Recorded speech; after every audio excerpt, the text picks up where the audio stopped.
स्वराज्यासाठी सिंहगर्जना केली, क्रांतीची मशाल पेटवली, स्वराज्यासाठी सिंहगर्जना केली. स्वातंत्र्याची नवी प्रेरणा लोकमान्यांनी जनतेला दिली, स्वातंत्र्याची नवी प्रेरणा लोकमान्यांनी जनतेला दिली. नमस्कार, माझे नाव आयुष्य राहुल सावंत. मी आज तुमच्यासमोर काही लोकमान्यांविषयी काही शब्द सांगणार आहे. लोकमान्य टिळकांचं पूर्ण नाव बाळगंगाधर टिळक असे होते. त्यांचा जन्म 23 जुलै 1856 रोजी रत्नागिरी जिल्ह्यातील चिखलगाव येथे झाला.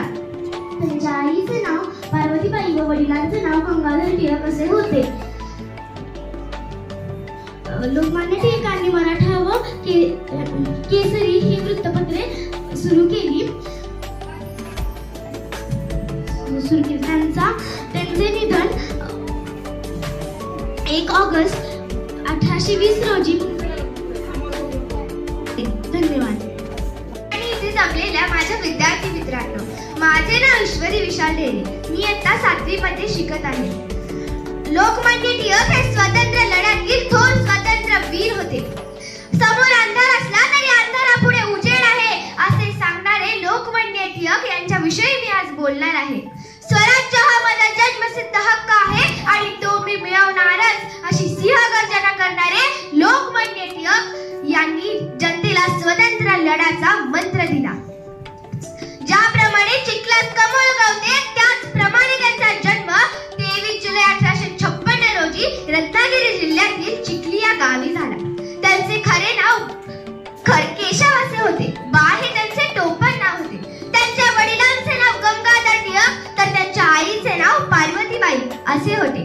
टिळक लहानपणापासूनच अतिशय हुशार व कुशाग्र बुद्धिमत्तेचे होते.